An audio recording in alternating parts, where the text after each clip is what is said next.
नमस्कार, मैं छत्तीसगढ़ अखबार के यूट्यूब चैनल इंडिया आजकल के स्टूडियो से सुनील कुमार। लोकसभा चुनाव सामने खड़ा हुआ है। रात दिन तरह तरह का प्रचार चल रहा है। छत्तीसगढ़ में कल पिछले मुख्यमंत्री भूपेश बघेल, जो कि अभी राजनांदगांव लोकसभा सीट से कांग्रेस के उम्मीदवार हैं, कल उनका नामांकन पत्र भरवाने के लिए पिछले विधानसभा अध्यक्ष और इस बार के नेता प्रतिपक्ष और छत्तीसगढ़ कांग्रेस के सबसे बुजुर्ग, सबसे सयान नेता चरणदास महंत भी पहुंचे हुए थे। महंत की पहचान आमतौर पर विनम्र, नर्म जुबान, आसान शब्द, मीठे शब्द बोलने वाले नेता के रूप में है। जिस वक्त एक वक्त के मुख्यमंत्री अजीत जोगी कांग्रेस के खिलाफ लगातार काम कर रहे थे, तो भी महंत उनको साथ लेकर चलने की कोशिश कर रहे थे। महंत को बहुत तेजाबी, जैसी मेरी जुबान है ऐसी जुबान के लिए महंत को नहीं जाना जाता है। वो विनम्र भाषा इस्तेमाल करते हैं। लेकिन कल जाने क्या हो गया, भूपेश बघेल के नामांकन के दौरान चरणदास महंत कुछ अधिक उत्साह में आ गए, जोश उनमें भर गया और उनकी जुबान से एक किस्म से ज्वालामुखी फट पड़ा। क्यों हुआ ऐसा मुझको नहीं मालूम है। मेरी उनसे बात नहीं हो पाई है।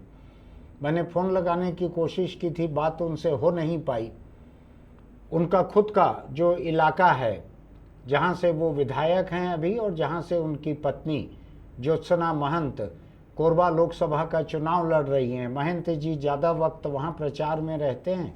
उसका बहुत सारा हिस्सा जो है वो मोबाइल कवरेज के बाहर का है, तो वहाँ फ़ोन आसानी से लगता नहीं है, बात नहीं हो पाती है। मेरी उनसे बात नहीं हो पाई कि उन्होंने इतना आक्रामक भाषण भूपेश बघेल के नामांकन के दिन राजनांदगांव की सभा में क्यों दिया।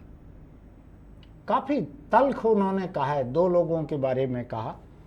पहले मैं छोटे व्यक्ति के बारे में आता हूँ। छोटा यानी मैं छोटा अपने से छोटा नहीं मान रहा हूँ। जिन दो लोगों की बात करनी है उनमें छोटा व्यक्ति है नवीन जिंदल। नवीन जिंदल जो कि कांग्रेस के सांसद रहे हुए हैं।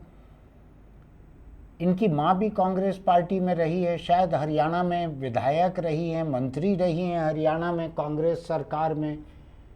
नवीन जिंदल लगातार कांग्रेस की सरकार में, यूपीए सरकार में, उसके पहले छत्तीसगढ़ में जोगी जब थे मुख्यमंत्री शुरू के 3 साल 2000 से 2003 तक, तो नवीन जिंदल की तूती बोलती थी। ये कहावत है, तूती बोलना है जिसका सिक्का चलता है, जिसकी कही हुई हर बात पूरी हो जाती है। ऐसा बोलबाला था नवीन जिंदल का। एक वक्त मुझसे भी उनके बातचीत के अच्छे संबंध थे नवीन जिंदल से। ये खुलासा करना इसलिए ज़रूरी है कि कोई ये आज याद दिलाए कि आपके भी उस समय अच्छे संबंध थे, तो मेरे अच्छे संबंध उनसे थे बातचीत के। लेकिन बाद में हमारे अखबार में, छत्तीसगढ़ अखबार में, जिंदल के कारखाने के बनते हुए जो पर्यावरण के नियमों को जो तोड़ा उन्होंने, उसके बारे में हमने जब रिपोर्ट छापी, बड़ी बड़ी रिपोर्ट छापी हमने बिना किसी दुश्मनी के। मेरे संबंध तब भी उनसे बातचीत के अच्छे थे। तो उनके वकीलों ने दिल्ली से मुझको इतने बड़े बड़े मोटे मोटे नोटिस भेजे थे, देख के हमारे लोग डर गए थे कि सुप्रीम कोर्ट के इतने बड़े बड़े वकील, उनके नोटिस का हम क्या जवाब देंगे, लगता है अखबार बंद हो जाएगा। इस तरह का माहौल था। हमारे साथ में काम करने वाले लोग एकदम ही डर गए थे। शायद वही मकसद भी था। हमने जो रिपोर्ट छापी थी, पुख्ता रिपोर्ट थी नवीन जिंदल के बारे में कि कारखाना बनाते हुए इन्होंने पर्यावरण के कौन कौन से नियमों को तोड़ा है। हमारी रिपोर्ट उस समय केंद्र सरकार में, नवीन जिंदल की ही पार्टी की सरकार थी। जयराम रमेश वहां पर पर्यावरण मंत्री थे दिल्ली में। ये यूपीए सरकार के समय की बात थी। मनमोहन सिंह प्रधानमंत्री थे। नवीन जिंदल बहुत ताकतवर व्यक्ति थे वहाँ पर। कांग्रेस पार्टी के भीतर बहुत खरबपति लोग कम रहते हैं किसी भी पार्टी में, तो नवीन जिंदल थे। इनका बड़ा बोलबाला था कांग्रेस में। और जब पर्यावरण मंत्रालय ने जांच चालू की तो थोड़ा हक्का बक्का रहे लोग कि नवीन जिंदल कांग्रेस के सांसद, इनके कारखाने के खिलाफ जांच हो रही है। खैर, जांच हुई, वहाँ से जांच दल आया, उसमें भोपाल से एक सदस्य आए। उन्होंने जो रिपोर्ट दी उसको जारी होने के पहले वेबसाइट पे डाल दिया था जयराम रमेश ने, इसलिए कि डॉक्यूमेंट पब्लिक हो जाए तो बाद में उसको बदलने के लिए, नर्म करने के लिए कोई दबाव कारगर नहीं रहता। मुझको दिल्ली से ही कहा गया था कि आपके अखबार की रिपोर्ट जो है उसके आधार पर ये जांच हुई है और इस जांच रिपोर्ट को आप देख लीजिए। तो देखा हमने उस जांच रिपोर्ट को, उसने हमारे अखबार की रिपोर्ट के एक एक मुद्दे को सही साबित किया था। लेकिन नवीन जिंदल कांग्रेस में थे, कांग्रेस को बहुत सुहाते थे। और आपको याद होगा झारखंड में किसी खदान को लेके, किसी चीज़ को लेके नवीन जिंदल के खिलाफ एक और मामला वगैरह भी चला था, याद होगा आपको। फिर एक टीवी चैनल, बड़ा सा टीवी चैनल था, उस टीवी चैनल के जो सबसे सितारा जर्नलिस्ट थे उनका नवीन जिंदल से कुछ 100 करोड़ रुपए का लेन देन, ऐसा स्टिंग ऑपरेशन नवीन जिंदल के ऑफिस में किया गया था बातचीत का, उसको लेकर ब्लैकमेलिंग वगैरह का मामला भी चला था। वो बहुत बड़े नामी गिरामी जर्नलिस्ट जो हैं कई महीने शायद तिहाड़ में भी रहे, ऐसा कुछ था। बाद में क्या निपटारा हुआ मुझको मालूम नहीं है। बड़े बड़े लोग हैं, उनके बीच निपटारा आसानी से हो जाता है।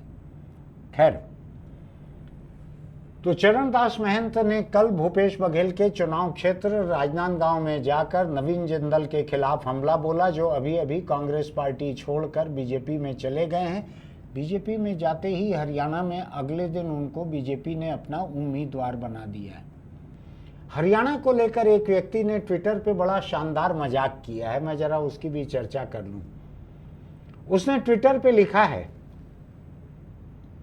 कि इस बार कमल छाप पर कांग्रेस के देखे भाले परखे और खरे सांसदों को वोट देकर जिताइए। शायद ऐसा लिखा है कि कांग्रेस के देखे भाले परखे खरे सांसदों को कमल छाप पर वोट देकर जिताइए। उसकी वजह यह है कि जो 10 उम्मीदवार बीजेपी के हैं हरियाणा में, उसमें से 6 लोग कांग्रेस से आए हुए हैं, जिनमें से एक नवीन जिंदल भी हैं। नवीन अकेले नहीं है।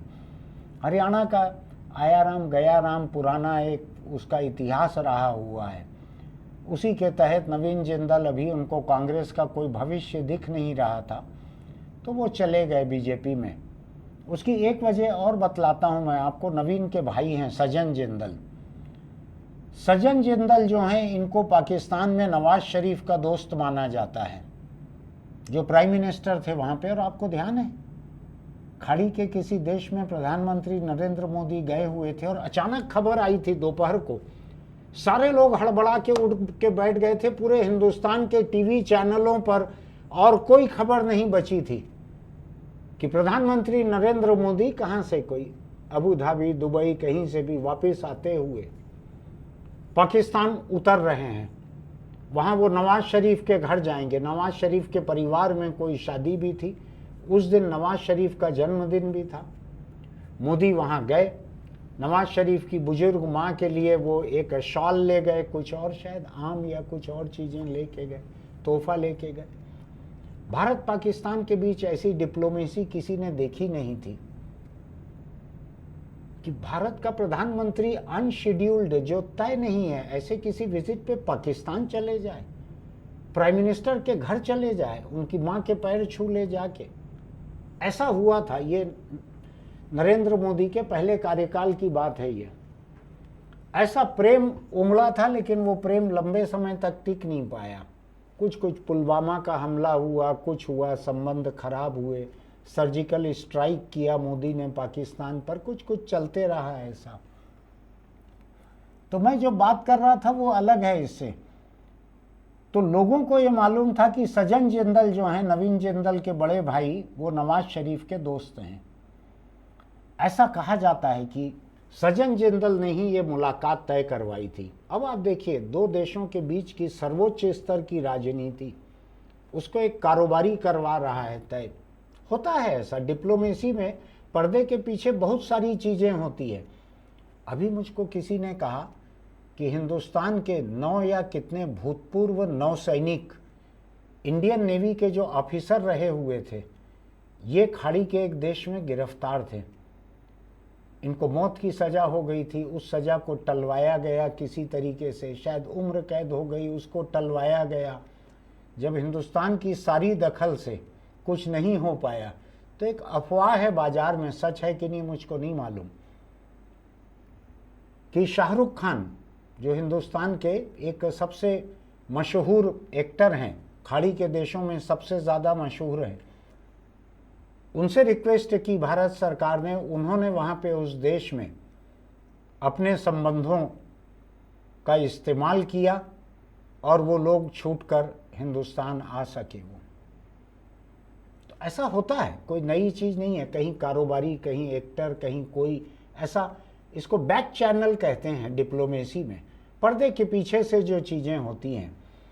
तो मोदी वहाँ जाके आए थे, आपको ध्यान होगा, वहाँ से लौटते में नवाज शरीफ के परिवार ने भी मोदी की माँ के लिए कुछ छोटा तोहफा भेजा था। छोटा मैं इसलिए कह रहा हूँ कि इसको अगर ना कहूँगा मैं तो एक धारणा ये बनती है कि बहुत महंगा तोहफा आया और वो गलत था, नाजायज़ था, इसलिए मैं ये साफ कर दे रहा हूँ। कोई छोटा तोहफा था, कोई हीरों के हार जैसा नहीं था, कोई ऐसा शॉल वगैरह जैसा कुछ रहा होगा। तो ऐसे सज्जन जिंदल के छोटे भाई सज्जन जिंदल, जिनका मोदी से अच्छे ताल्लुकात हैं, जो इतना बड़ा डिप्लोमेसी का काम करवा सकते हैं, उनके भाई हैं छोटे नवीन जिंदल। छत्तीसगढ़ में उनकी बहुत बड़ी इंडस्ट्री है, JSPL वगैरह कुछ, यहाँ स्टील का, पावर का, कई तरह का उनका काम था। कोई एक यूनिट उन्होंने अपने भाई सज्जन जिंदल को बेच दी है। ऐसा कुछ कुछ है परिवार के भीतर का। जिंदल जिंदल है, मैं उसमें ज़्यादा बारीकी में जाना नहीं चाहता। तो अभी नरेंद्र मोदी के अलावा नवीन जिंदल के बारे में भी बात करते हुए डॉक्टर चरणदास महंत ने राजनांदगांव संसदीय सीट के भाषण में मंच और माइक से बड़ी तल्ख बातें कही। उन्होंने कहा कि नवीन जिंदल जैसे लोगों को जूते मारने चाहिए। उनके मन का दर्द होगा कि जिस वक्त खदानें लेनी थी तो नवीन जिंदल कांग्रेस में थे, खदानें अलॉट हो गई, यहाँ पे कारखाने बन गए। दिल्ली में भी नवीन जिंदल कांग्रेस में थे, यहाँ भी कांग्रेस की सरकार थी शुरू में। नवीन जिंदल की गाड़ी जो है वो सीधा CM हाउस में जाती थी, यहाँ पे मुझको याद है जोगी जी के समय। तो नवीन जिंदल ने कांग्रेस के अपने दबदबे का भरपूर इस्तेमाल किया था। उनकी फाइल जो है ऐसे हिरण की तरह छलांगे लगाती थी। बाकी लोगों की फाइलें जो हैं वो कछुए की तरह, और अधिकतर फाइलें तो केंचुए या घोंघे की तरह आगे बढ़ती हैं। नवीन की फाइलें जो हैं वो छलांगे लगा के आगे बढ़ती थीं। ऐसा माहौल था उनका। तो इन्होंने, डॉक्टर चरणदास महंत ने कांग्रेस के मुसीबत के वक्त पार्टी छोड़कर जाने वाले नवीन जिंदल के बारे में कहा है कि ऐसे लोगों को जूते मारने चाहिए। उन्होंने कहा हमारी गलती थी, हमारी सरकार की, पार्टी की हमारी गलती थी, हमने ऐसे लोगों को सिर पर बिठा के रखा था, पूरा लूट डाला, खोखला कर दिया, रायगढ़ के इलाके को खदान ले लिया, कारखाने लगा दिया, खोखला कर दिया हमारे छत्तीसगढ़ को। ऐसा दगाबाज है नवीन जिंदल, तो ऐसे लोगों को जूते मारने चाहिए, ये चरणदास महंत ने कहा है। हमारे ऐसी कैसी करे छत्तीसगढ़ कहे में शर्म नहीं हो रहा, और हुकूमत मुंह में चढ़ा के रखे रहे, और आखिर में जो करना इसे कर दी। अब काम कर इस तरह नहीं कर सको, बहुत भी महिला और बैठे ही ना। तो ऐसा आदमी मतलब तो हमारे जूता मारना चाहिए।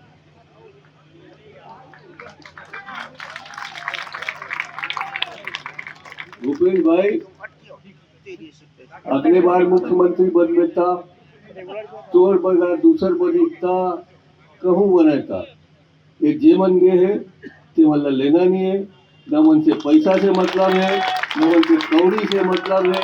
जे आदमी मन कठिन समय में हम मतलब छोड़ के जाते हैं, वो मन के कोई पुछारी नहीं होना चाहिए, चाहे हम वोट जबरदस्त कांग्रेस। शर्म की बात है। इतनी कड़ी बात कोई ऐसा ही नेता कह सकता है जिसने नवीन जिंदल से कोई चंदा न लिया हो इस चुनाव में। डॉक्टर चरणदास महंत की पत्नी ज्योत्सना महंत कोरबा संसदीय सीट से कैंडिडेट हैं। खर्च काफ़ी लगता है, लगता है महंत जी ने नवीन जिंदल से कोई चंदा नहीं लिया है, इसीलिए खुल के बोल पा रहे हैं। लेकिन दूसरी बात, महंत ने वहां पर प्रधानमंत्री नरेंद्र मोदी का जिक्र करते हुए कहा कि हमको राजनांदगांव संसदीय सीट से ऐसा सांसद चाहिए जो लाठी लेके जाए, वहां लाठी लेके जाके वहां हिसाब चुकता करे नरेंद्र मोदी से। उन्होंने छत्तीसगढ़ी में जो कहा था उसको भी सुनवाता हूं मैं आपको। कुल मिलाकर लब्बो लुआब उसका ये था कि भूपेश ही एक ऐसा व्यक्ति है यहाँ पे, बाकी लोग सीधे पड़ जाते हैं। अब पता नहीं ये भूपेश की तारीफ उन्होंने की या भूपेश के बारे में कुछ दूसरा इशारा किया, मैं नहीं जानता। क्या है, पार्टी के भीतर की बात है दोनों नेताओं के बीच की, मैं तो बाहरी व्यक्ति हूँ। उन्होंने कहा कि भूपेश ही ये काम कर सकता है, बाकी लोग सीधे पड़ जाएंगे। जो लाठी लेके यहाँ से जाए, हमको लाठी चलाने वाला आदमी वहाँ पे चाहिए, ऐसा व्यक्ति चाहिए जो लाठी लेके जाके मोदी के सिर फोड़ दे। छत्तीसगढ़ी में कहा उन्होंने, मैं सुनाता हूँ अभी आपको, मेरे पास वीडियो है उन्होंने क्या कहा। लेकिन जो छत्तीसगढ़ी नहीं समझते हैं उनके लिए मैं कह दूँ, महंत ने कहा हमको ऐसा व्यक्ति चाहिए जो लाठी लेके जाए सिर फोड़ दे नरेंद्र मोदी का। एक संरक्षक चाहिए, अच्छा लाठी धर के बांधने वाला। नरेंद्र मोदी के खिलाफ अगर कोई लाठी धर के खड़े हो सकते तो तुम्हारे सांसद खड़े हो सकते।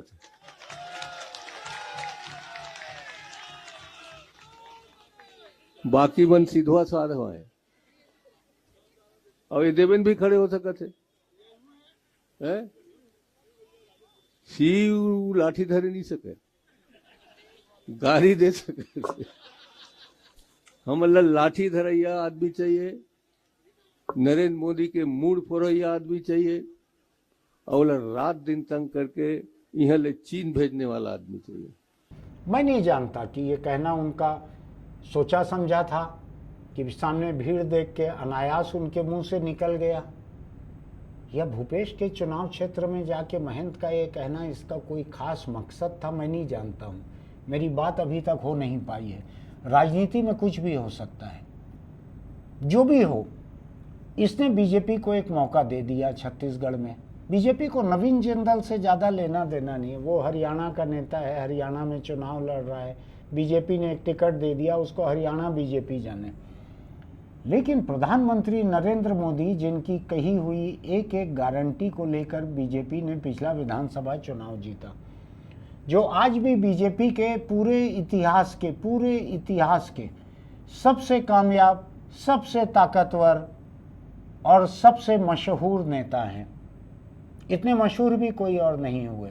पूरा देश जो है एक किस्म से दीवाना हो गया है नरेंद्र मोदी पर। अटल बिहारी वाजपेयी भी, उनकी छवि अलग थी वाजपेयी की, विनम्र माने जाते थे, सबसे संबंध रखते थे, थोड़ा बर्दाश्त उनका ज़्यादा माना जाता था। लेकिन अटल बिहारी वाजपेयी न इतने कामयाब थे, न इतने मशहूर थे, न इतने ताकतवर थे। आज बीजेपी के भीतर ऐसा कहा जाता है कि बीजेपी मुख्यालय जो है उसमें जो पेड़ लगे हैं बड़े बड़े, बरगद का पेड़, पीपल का पेड़, उसका पत्ता भी मोदी से पूछे बिना नहीं टपकता, पतझड़ में भी, ऐसा कहते हैं लोग। मुझको नहीं मालूम, मैंने नहीं देखा है। लोग कहते हैं सही होगी बात कि पार्टी के भीतर मोदी की इजाज़त के बिना एक पत्ता भी नहीं टपकता है। ऐसे मोदी के बारे में अगर चरणदास महंत ये कह रहे हैं कि भूपेश को जिताओ, क्योंकि यही आदमी है जो लाठी लेके जाएगा और मोदी का सिर तोड़ेगा। उन्होंने एक और बात कही कि ये मोदी को इतना परेशान करो, इतना परेशान करो कि ये हिंदुस्तान छोड़ के चीन चले जाए। अब मैं नहीं जानता कि महंत क्यों मोदी को चीन भेजना चाहते हैं। आमतौर पर तो जो हिंदुस्तान में किसी से नाराज रहते हैं लोग तो पाकिस्तान भेजना चाहते हैं।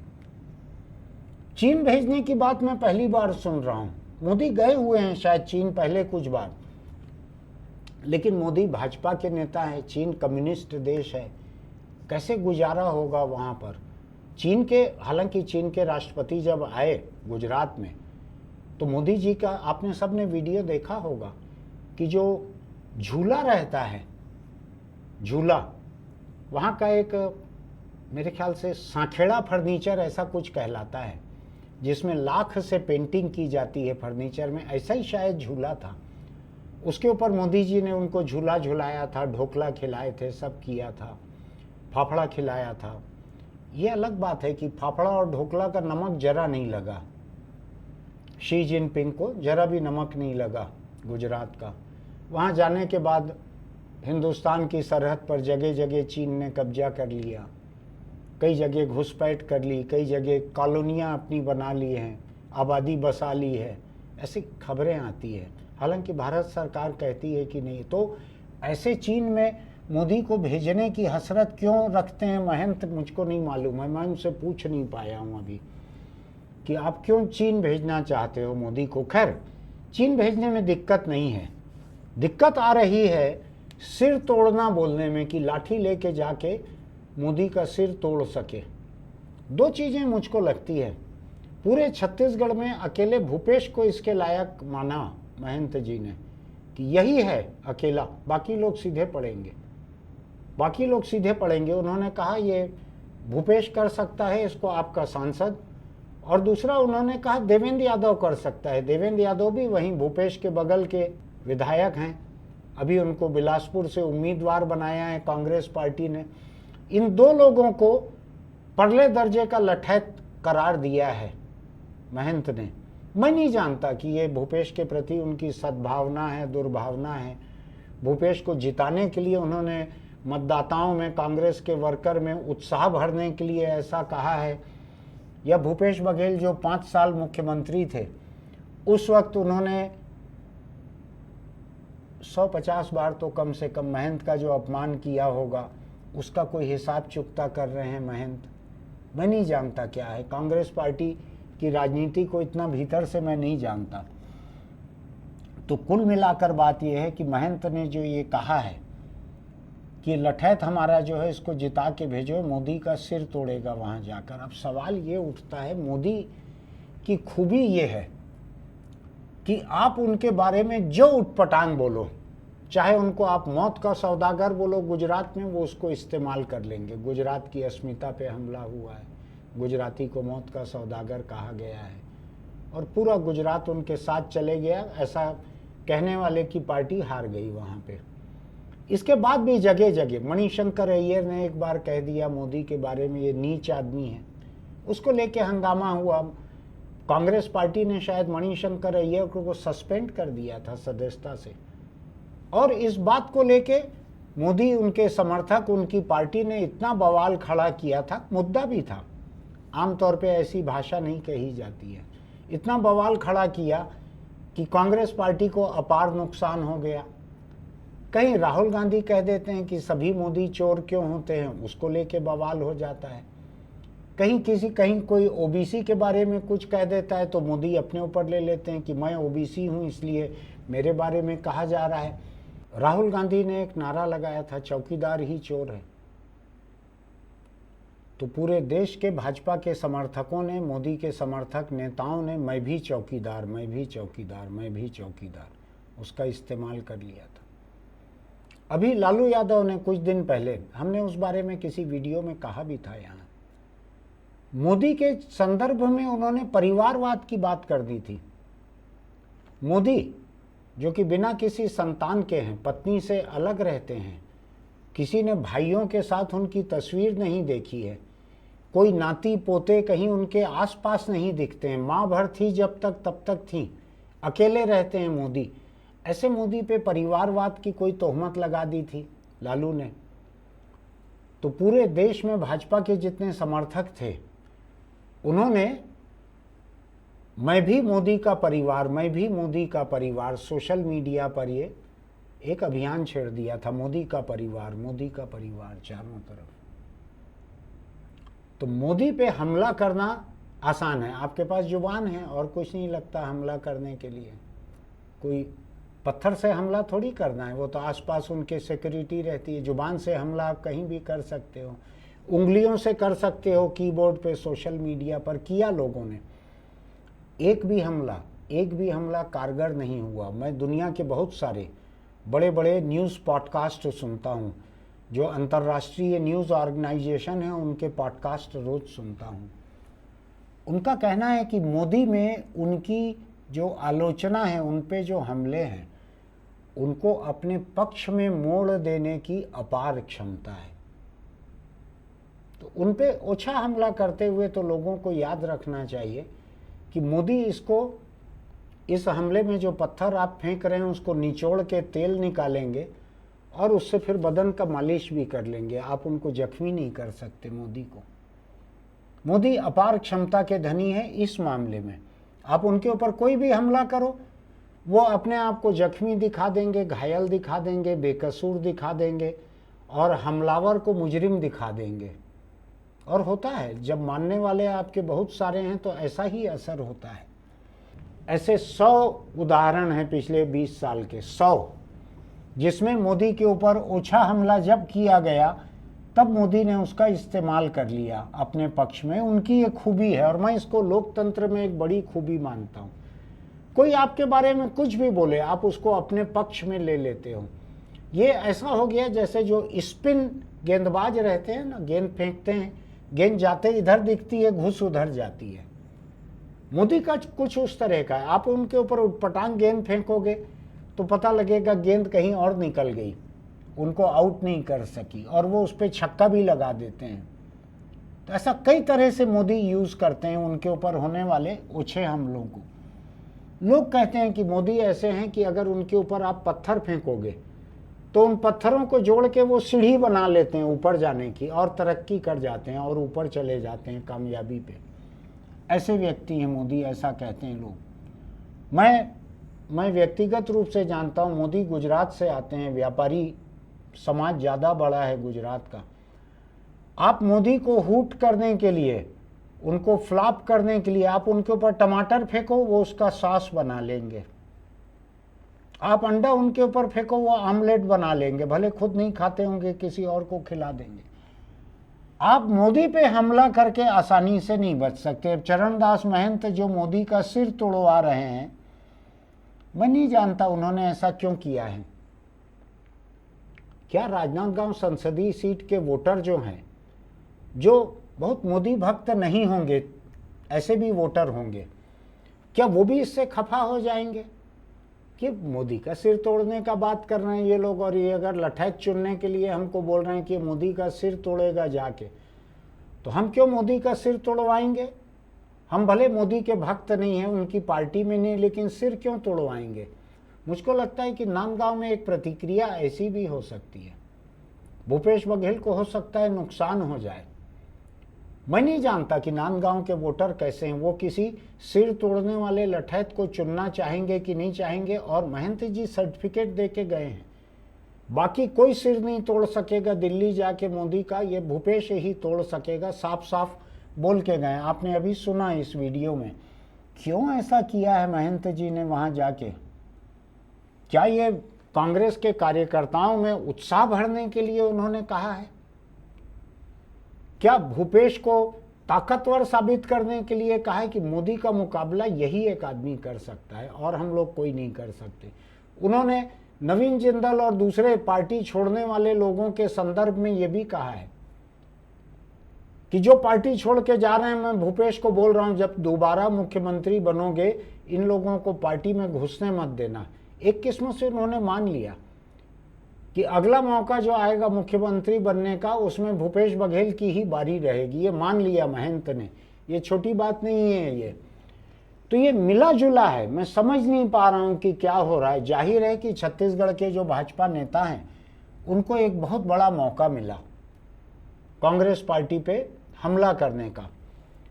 खैर, छत्तीसगढ़ में मुख्यमंत्री विष्णुदेव साय, उप मुख्यमंत्री अरुण साव, विजय शर्मा दूसरे उप मुख्यमंत्री, और छत्तीसगढ़ के जो भाजपा से प्रभारी हैं नितिन नबीन, इन सारे लोगों ने जमकर कोसा है डॉक्टर चरणदास महंत को कि इन्होंने मोदी का सिर तोड़ने की बात कही है, अब जनता इनको मजा चखाएगी। मैं नहीं जानता कि ये केवल नांदगांव संसदीय सीट में चखाएगी मजा कि कोरबा में भी चखाएगी जहां महंत ज़्यादा प्रचार कर रहे हैं, उनकी पत्नी कैंडिडेट हैं, या सभी 11 सीटों पे चखाएगी मजा। मैं नहीं जानता क्या होगा, इसका फायदा होगा कि नुकसान होगा। लेकिन सिर तोड़ने को लेकर भाजपा ने बिल्कुल ही अपनी नाराजगी जाहिर की है। और अभी इस वक्त, जिस वक्त मैं ये बात कह रहा हूँ, शायद भाजपा के नेता चुनाव आयोग में जाकर इसके खिलाफ, चरणदास महंत के बयान के खिलाफ वहां पर एक शिकायत दर्ज कराने वाले हैं। आपको ध्यान होगा 2-3 बड़े बड़े नेता ऐसे हैं जिनके खिलाफ देश के चुनाव आयोग ने अभी 3 दिन 4 दिन पहले ही चेतावनी जारी की है कि उटपटांग किस्म के बयान देना बंद करो। ध्यान है ना आपको, अभी 2-3 दिन पहले कहा है। चुनाव आयोग का अगर कोई आ जाए नोटिस चरणदास महंत के खिलाफ तो मुझको हैरानी नहीं होगी। सिर तोड़ने की बात कही है चरणदास महंत ने। देखना है इसका क्या असर होता है। मैं अलग अलग भाजपा के अलग अलग नेताओं के अलग अलग बयान यहाँ पढ़ के नहीं सुना रहा हूँ। आप इतना ही मान लीजिए कि मोदी की गारंटी पे जो सरकार यहाँ बनी है छत्तीसगढ़ में, जो चल रही है, जो मोदी की गारंटी को एक एक करके पूरा करने का दावा कर रही है, वो इस बात को बर्दाश्त तो नहीं करेगी कि आप मोदी का सिर तोड़ने का फतवा जारी कर दो, भूपेश के हाथ में लाठी दे दो। पता नहीं भूपेश बघेल क्या करेंगे वो जाने।